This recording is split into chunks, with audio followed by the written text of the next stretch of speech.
حضرت عمر تقرر فرما رہے ہیں ایک شخصیت کا جسے گورنر بنا کے والی بنا کے عراق کے علاقے میں بھیجا جا رہا ہے، تو جو جماعت اس کے ساتھ جا رہی ہے اس جماعت کو چھوڑنے کے لیے حضرت عمر جب وہ گھر سے روانہ ہوئے مدینے سے، وہ قافلہ چلنے لگا تو حضرت عمر ان کے ساتھ چلتے چلتے چلتے چلتے شہر کی حدوں سے باہر آ گئے۔ جب شہر سے باہر آ گئے تو وہاں پر خود حضرت عمر نے سوال فرمایا کہ تمہیں اندازہ ہے کہ میں کیوں چھوڑنے آیا ہوں تمہیں؟ انہوں نے کہا کہ ظاہر ہے کہ ہماری عزت افزائی فرما رہے ہیں آپ، چونکہ منصب دیا ہے اس لیے اس منصب کا احترام لوگوں کے دلوں میں واضح کرنے کے لیے آپ یہاں تک آئیں گا، وہ تو بات ہے، لیکن میں ایک اور وجہ سے آیا ہوں۔ میں تمہیں یہ بتانا چاہتا ہوں کہ جہاں تم جا رہے ہو وہاں کے لوگ قرآن مجید سے بہت زیادہ شغف رکھتے ہیں اور وہ اٹھتے بیٹھتے قرآن کی تلاوت کرتے رہتے ہیں۔ تم مدینے سے جاؤ گے، لوگ تم سے پوچھیں گے کہ رسول اللہ کیا کرتے تھے، کیا کہتے تھے، کیا کھاتے تھے، کیا پیتے تھے، ان کے معمولات کے متعلق لوگ سوال کریں گے۔ کہیں ایسا نہ ہو کہ تم رسول کی باتیں سنا سنا کر انہیں قرآن سے غافل کر دو، تو رسول کے اقوال کو بیان کرنے کی ضرورت بیان نہ کرنا، وہاں پر جا کے قرآن ہی کا ذکر ہونے دینا۔ اور وہ کہتے ہیں کہ ہم جب وہاں عراق میں گئے لوگ ہم سے حضور کے متعلق پوچھتے تھے تو ہم کہتے تھے بھائی ہمیں حضرت عمر نے منع کیا ہے، ہم سے قرآن کی بات کرو، رسول کی بات نہ کرو۔ اب اگر اس عہد میں وہ ہستیاں جن کا کام تھا کہ رسول کے کہے ہوئے، کیے ہوئے، چھوڑے ہوئے کو اگلی نسل تک پہنچائیں، وہ باقاعدہ یہ کوشش کر رہے ہیں کہ یہ آواز نہ پہنچے، تو اب بتائیے کہ ان لوگوں کا ہم شکریہ ادا کریں یا شکایت کریں؟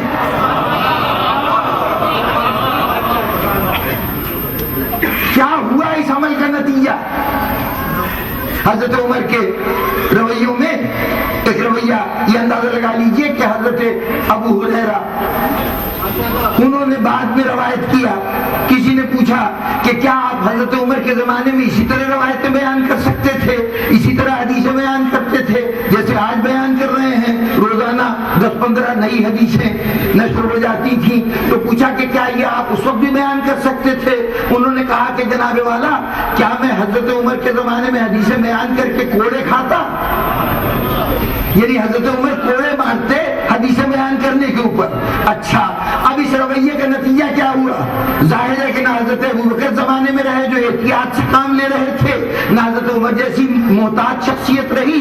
اب جب ملت اسلامیہ میں غیر محتاط لوگ آئے تو وہ جتنے منہ بند کیے گئے تھے وہ سارے منہ کھل گئے، اور نتیجتاً آج جب میں احادیث کے مجموعوں پہ نظر دوڑاتا ہوں تو جو مسلمانوں نے بڑا کام کیا حدیث پر، اور یہ شمار کیا کہ کس صحابی نے کتنی حدیثیں جمع کی ہیں، صرف ایک استاد ہیں استاد محمود ابو ریہ، یہ سرزمین مصر کے جامعہ ازہر کی بڑی ممتاز شخصیت ہیں، انہوں نے حدیث کے دفاع کے نام پر ایک باقاعدہ کتاب لکھی جس کا کئی زبانوں میں ترجمہ ہو چکا ہے۔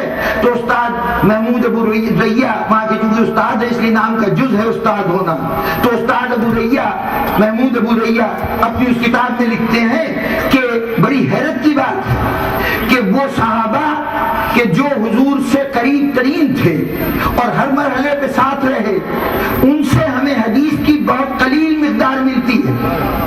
انہوں نے شمار کیا کتنی قلیل مقدار۔ عبداللہ حضرت زبیر بن العوام جو جنگ جبل کے ایک اہم فرد ہیں، ان سے بخاری نے 1 حدیث روایت کی، حضرت عثمان سے 3 حدیثیں روایت کی، حضرت عمر سے 9 حدیثیں روایت کی، بخاری شریف مستند ترین کتاب، اور حضرت ابوبکر سے 2 حدیثیں روایت کی۔ یہ وہ جماعت ہے جو حضور سے سب سے زیادہ قریب رہی، اس نے کل ہمیں علم دیا۔ یہ بخاری کو چھوڑیے، جتنی مجموعی طور پر احادیث کی کتابیں ہیں ان سب میں حدیثیں شمار کی گئیں۔ جلال الدین سیوطی نے کہا کہ حضرت ابوبکر نے کل 104 حدیثیں دنیا کے سامنے بیان کی ہیں، کل 104 حدیثیں بیان کی ہیں۔ امام احمد ابن حنبل، مسند امام احمد ابن حنبل ان کی کتاب ہے، اس میں انہوں نے راویوں کے حوالے سے حدیث جمع کی ہیں، یعنی بخاری اور مسلم کے اندر موضوعات کے تحت حدیثیں جمع کی گئی ہیں۔ پہلے عنوان مقرر کیا جاتا ہے اس سبجیکٹ پہ جتنی حدیثیں وہ جمع کرنی ہیں. لیکن مسند امام احمد ابن حنبل جو ہے، جو ان کا مجموعہ ہے حدیث کا، اس کے اندر انہوں نے اپنی ایک ٹیکنیک استعمال کی، اور وہ ٹیکنیک یہ تھی کہ انہوں نے راویوں کے حساب سے جمع کی کہ حضرت ابو بکر کی روایت کردہ حدیث، حضرت عمر کی روایت کردہ حدیث، اس طرح سے ہر صحابی کے نام سے روایت کی. تو حضرت ابو بکر کی کل حدیث جو انہوں نے روایت جمع کر سکے وہ ان کی تعداد ہے 80. سب سے بڑا عدد جو حضرت ابو بکر کے سلسلے میں کہا گیا وہ ایک محقق نے کہا کہ حضرت ابو بکر سے 144 حدیثیں روایت ہوئی ہیں، ورنہ 104 حدیثوں کے لیے بھی کہا گیا اور 80 حدیثیں بھی ہمارے سامنے آئیں، یعنی 144 سے کم ہی ہیں، زیادہ نہیں ہے. حضرت عمر کی کل حدیثوں کی تعداد 50. حضرت علی جو ہر وقت رسول کے ساتھ رہے تھے، اگر روزانہ ایک حدیث بیان کرتے تب بھی کم از کم 12,000 حدیثیں علی کی زبان سے ہونی چاہیے تھی. لیکن ہمارے بھائیوں کی تمام کتابوں میں حضرت علی کی روایت کردہ مشکل سے 50 حدیثیں، اور وہ 50 حدیثیں بھی وہ ہیں کہ جن سے کوئی نہ کوئی پہلو حضرت علی کے دور کے دوسرے سیاستدانوں کی تعریف کا نکلتا ہو. تفصیلات میں جانے کا وقت نہیں، ورنہ حدیث کا تذکرہ کرتا کہ کون کون سی حدیثیں حضرت علی کی طرف منسوب کی گئی ہیں. اندازہ لگائیے کہ 6 مستند ترین کتابیں ہیں حدیث کی ہمارے بھائیوں کے یہاں: صحیح بخاری، صحیح مسلم، ابو داؤد، ابن ماجہ، ترمذی اور نسائی. ان کو صحائح ستہ، 6 صحیح ترین کتابیں کہا جاتا ہے. ان 6 صحیح ترین کتابوں میں وہ صحابہ جن کو عشرہ مبشرہ کہا جاتا ہے، وہ 10 صحابی جن کو زندگی میں جنت کی بشارت دے دی گئی اور کہہ دیا گیا کہ اب تم کچھ بھی کرو تمہارا نقصان کچھ نہیں ہوگا، جنت تو تمہاری پکی ہوگی. ان عشرہ مبشرہ کی بیان کردہ حدیثیں سینکڑے تک بھی نہیں پہنچتی، 100 تک بھی نہیں پہنچتی. ٹوٹل حدیثیں 6 کتابوں کے اندر، صحائح ستہ کی 6 کتابوں میں وہ 10 صحابی جو حضور کے قریب ترین صحابی تھے، ان کی کل حدیثیں جو ہیں وہ 100 سے کم ہیں ان کی تعداد. اور وہ ابو ہریرہ جس کو حضرت عمر اگر حدیثیں بیان کرتے دیکھ لیتے تو کوڑے مارتے. حضرت عمر کوڑے بلا وجہ نہیں مار سکتے تھے.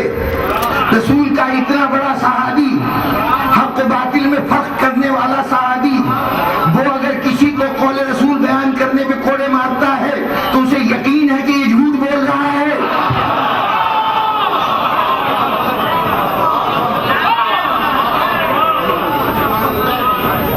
ان حضرت ابو ہریرہ کی احادیث کی تعداد آپ سن چکے نا. حضرت ابو بکر کی زیادہ سے زیادہ 144، حضرت عمر کی زیادہ سے زیادہ حدیثیں کل 50. تمام کتابوں میں جو حدیثیں آئی ان کو جمع کر کے کل تعداد 50. یہ تو وہ قریب ترین اصحاب ہیں. صحائح ستہ کے اندر 10 عدد صحابیوں کی تمام حدیثوں کو جمع کیجئے تو تعداد 100 سے آگے نہیں بڑھتی. اس جگہ پر حضرت ابو ہریرہ جن کے حدیثوں کو حضرت عمر اس قابل سمجھتے ہیں کہ ان کے اوپر کوڑے برسائے جائیں، ان پہ رسول پر تہمت لگانے کی سزا جاری کی جائے. بھئی کوڑے مارے جائیں گے تو کسی جرم کی سزا ہوگی نا. وہ سزا کیا ہو سکتی ہے؟ یہاں پر انہوں نے کوئی ایسا جرم نہیں کیا ہے کہ جس کے اوپر ان پہ شرعی حد جاری کی جائے. یہاں پر اگر جرم ہو سکتا ہے تو صرف یہ ہو سکتا ہے کہ حضور کی ذات پر تہمت لگا رہے ہیں، وہ بات کہہ رہے ہیں جو حضور نے نہیں کہی. تو جو ایسی باتیں کہتا تھا کہ حضرت عمر کی نگاہ میں کوڑے کھانے کا حقدار ہو جائے اپنی باتوں پر، اس کی مسلمانوں کی تاریخ میں 5347 حدیثیں ہیں.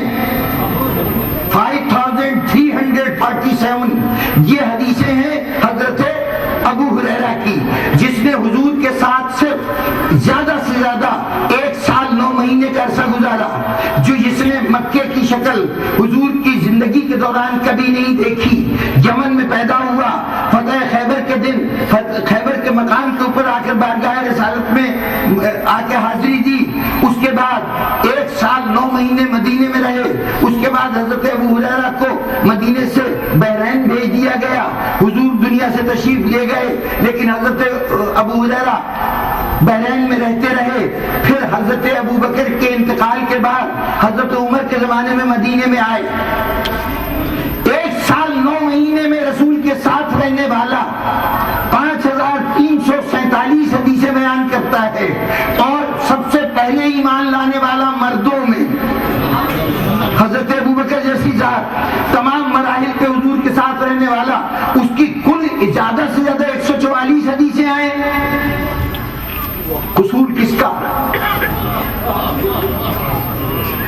اب چاہے یہ غلطی محدث کی ہو، چاہے یہ غلطی مورخ کی ہو کہ انہوں نے ان کی حدیثیں ہم تک نہیں پہنچائیں، لیکن جب ہم یہ دیکھتے ہیں کہ ان کی طرف سے ایفرٹس یہ ہو رہی ہیں کہ حدیث ہماری زبان سے جاری نہ ہو، دوسروں کو بھی حدیث بیان کرنے سے روکا جائے، تو اس کا مطلب ہے قصور محدث کا نہیں ہے، ان لوگوں نے حدیث بیان نہیں کی. تو جنہوں نے حدیث ہم تک نہیں پہنچائی اس نے گویا دین ہم تک نہیں پہنچایا، جس نے دین ہم تک نہیں پہنچایا اس نے دنیا میں کچھ بھی کیا اور ہمارے لیے کوئی اہمیت نہیں.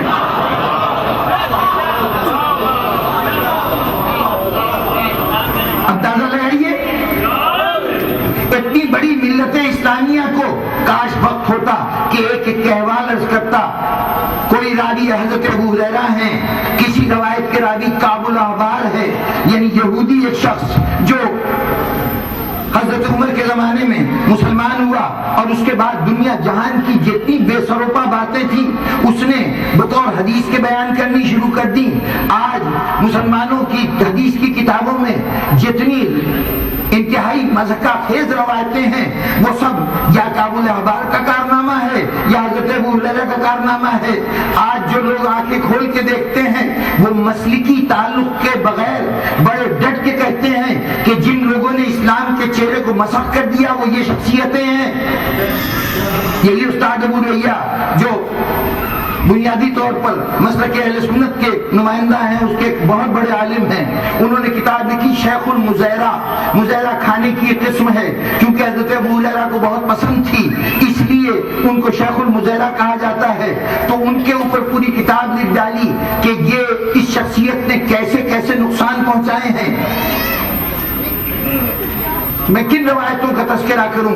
عجیب و غریب روایتیں. حضرت موسیٰ کے پاس ملک الموت آیا روح قبض کرنے کے لیے، حضرت موسیٰ کو غصہ آ گیا، انہوں نے ملک الموت کو تماچا مارا، ملک الموت کی آنکھ نکل گئی، آنکھ وہ ہاتھ میں لیے ہوئے اللہ کے حضور میں پہنچا. بخاری شریف کی روایتیں چھوٹی موٹی کتاب کی نہیں ہے. وہ آنکھ لیے ہوئے بارگاہ پروردگار میں پہنچا. پروردگارہ کس کے پاس بھیج دیا تھا؟ کہا اچھا جاؤ موسیٰ سے کہو جتنے دن زندہ رہنا چاہتے ہو مدت بتا دو تو ہم اتنے دن تمہیں زندگی دے دیں گے. تو اب جب دوبارہ حضرت موسیٰ کے پاس آیا، حضرت موسیٰ نے کہا کہ اچھا مرنا تو پھر بھی ہے نا، اگر ایک سرٹن لمٹ کے بعد جو بھی میں تاریخ بتاؤں گا موت تو آئے گی. کہا جی اس سے تو بچت نہیں ہے. تو کہا پھر کل کی بات چھوڑو آج ہی موت آ جائے. یہ بات حضرت موسیٰ کو پہلے سمجھ میں نہیں آئی تھی.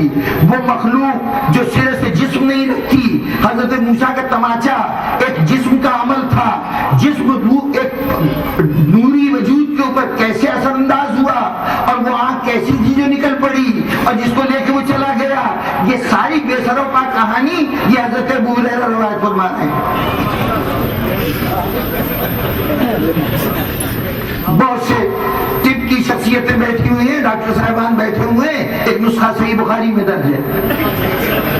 انہوں نے کہا کہ اگر مکھی کسی غذا میں گر جائے، کوئی مکھی کسی غذا میں گر جائے، اس کا ایک پر ڈوبا ہو تو فوراً پوری مکھی ڈبو دو، پھینکنے سے پہلے پوری مکھی ڈبو دو، کیونکہ اللہ نے اس کے ایک پر میں زہر رکھا ہے، دوسرے پر میں تریاق رکھا ہے. اگر آپ لوگوں نے ریسرچ نہیں کی تو اب کر لیجیے ڈاکٹر صاحب. اس نوعیت کے 20 باتیں جو بے سروپا قصے ہمارے پاس پہنچ گئے، اس لیے کہ جن کی ذمہ داری تھی اللہ کے رسول کی حدیثوں کو ہم تک پہنچانے کی، انہوں نے تو حدیث کا دروازہ بند کر دیا. جب نااہلوں کے ہاتھ میں یہ چیز آئے گی تو وہی کچھ ہوگا جو مسلمانوں کے ساتھ ہوا. بہت سی باتیں اور بہت سے واقعات زیر بحث آ سکتے تھے، لیکن ظاہر ہے کہ مجھے وقت کے دامن میں جتنی گنجائش اسی کے حوالے سے بات